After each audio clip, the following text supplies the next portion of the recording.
Hi, Dave Goodman here from ProFocus Media. Recently, I had the opportunity to shoot some B-roll footage around Olympia, Washington, and it came out with some really good stuff. One of my favorite shots was of the Capitol building, and this was pretty late afternoon. The sun was coming from way back over here to the right of the image, and it was pretty diffuse, and it was quite overcast at the time actually. This is what it looks like now in the current state after I did just a little image enhancing on it. Basically what I did was took a blown out sky and gave it one that's a little better looking. In fact, you can kind of look up in here on the right side of the screen and see where it's all almost solid white behind these trees here, and that's what the original looked like. In fact, let me just go ahead and close this out, and I can go into the composition within After Effects, and let me just make this fit. Alright, and I'll just turn off the adjustment layer and the sky, and now you can see this is what the original footage looked like. Like I said, it looked good. I really liked the way it looked, but the sky was just a bit too blown out and boring for my taste. So what we did here was create a simple sky overlay. It's not a true sky replacement in the sense that we made a transparency mask and then put a sky image behind it. This is just laid on top, but it's feathered in such a manner on the mask where it just blends pretty well. You can see here if I toggle it on and off, if you watch this tree over here, you can see where the tree is actually lightened up from the shading on there. But the adjustment effect, it just brings back in some of that contrast to make it look good. So I'll just take you through it real quick and just show you the simple steps to do something like this. What I'll do is I'll go in, I'll take the original footage and just create a new composition. I'm just going to resize the composition to 1280 by 720 and then go into the footage and make it fit the composition size. So there we go. And the next step is pretty simple. To bring in the image we want to work with. I have this nice sky image.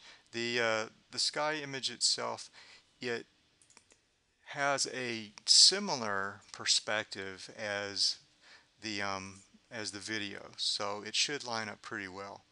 I'm just going to take that and pop that on top of the image here, and I'm just going to do a uniform scale to get it pretty much where I want it. I know I'm not going to try to replace it behind the trees here, so it's just a simple matter of bringing it in about where it should be. In fact, I can hit T, drop the opacity on that, and just kind of see where it should fit, where it's going to fit really well. Don't have to worry about the part of the image at the bottom where the grass in the ground is, because that's going to be cut out with the mask anyway. So what I'm going to do here is leave this at a opacity level where I can see both images at the same time and make this fit on my screen. Actually, I'm going to let that drop down just a bit there, and let's go. Well, that's going to have to do for now. So what we're going to do is just going to take the mask pen tool and just going to go in and draw a mask around this where we want to cut it out. So just going to come in here. Now I don't want to go all the way to the edge of the building because we're going to feather this out so that it blends in real easily and we don't have to worry about getting it in every nook and cranny. Then just come all the way around the image. And now we need to go into our mask properties, and I need to make this subtract instead of add.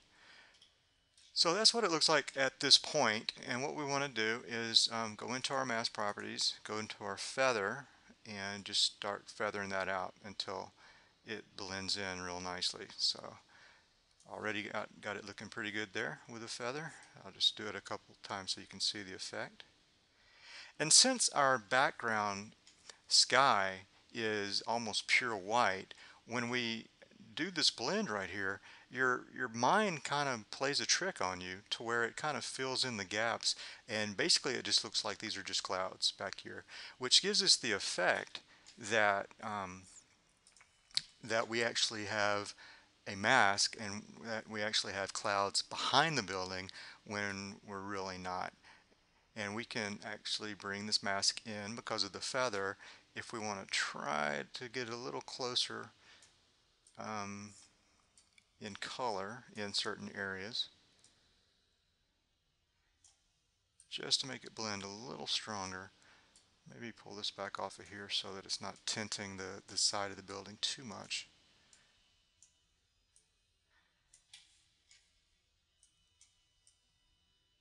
Bring this down here. And that's pretty much it. And right now I can hide the mask outline and you can see the final result. Now let me turn off the actual video layer, and you can see that we don't have 100% opaque at this point because we originally started with an opacity set about halfway so that we could see through both. It actually looks good and it helps it to blend this way, but I will turn this video layer back on and just play around with that opacity to see where it's going to look best. I'm going to make this fit again and then play around with the opacity. 100% is a little too dark because we don't want to have a bright blue sky up in this corner and then a stark white sky up on the upper right. Even though we could pass that off as being another cloud, it's just not blending. Plus you can see some of the blueness from the sky overlaid onto the building, which again isn't horrible because that could be just considered a fog or tinting effect from the sky, but I do believe it just blends a little better to stick with the original brightness and luminosity of the original image and just fade it to where it looks natural. And that's about it right there, so maybe 75%. Well, and that is it. There's really not much more to do here. It's just that simple. Now, what I could do is I could go in and I could cut out around the tree to bring the darkness of the tree back in. But the simplest way to handle this, just to get it looking the way you want, is to excuse me, is to go ahead and put an adjustment layer on here. So we'll do that. Layer, new adjustment layer. And I'm going to apply an effect called curves. And this is just the way I typically add my contrast back in instead of using an effect such as the auto contrast or the black and the brightness and contrast or any of the other ones that let you do that. I tend to do just about everything right off the bat with curves, and so because I can go into a specific channel now and say go into blue, and I can pump a little more blue in or pull a little blue out if I want it a little warmer, and just play around with it until it's the way I want it, and then just go back into my RGB channel and play around with the contrast until it's where I want it as well. And what I'm looking at right now as I'm moving the shadows down is just this area over here in the tree. I want it to be a little dark. This was late afternoon, and so it wasn't just blown out underneath this tree. But I don't want it to be too stark in color contrast either. It is a nice fall day, so we have these colors, and I believe that adjustment looks good. Now, if I toggle this adjustment layer on and off, you can see the difference there. So that's it.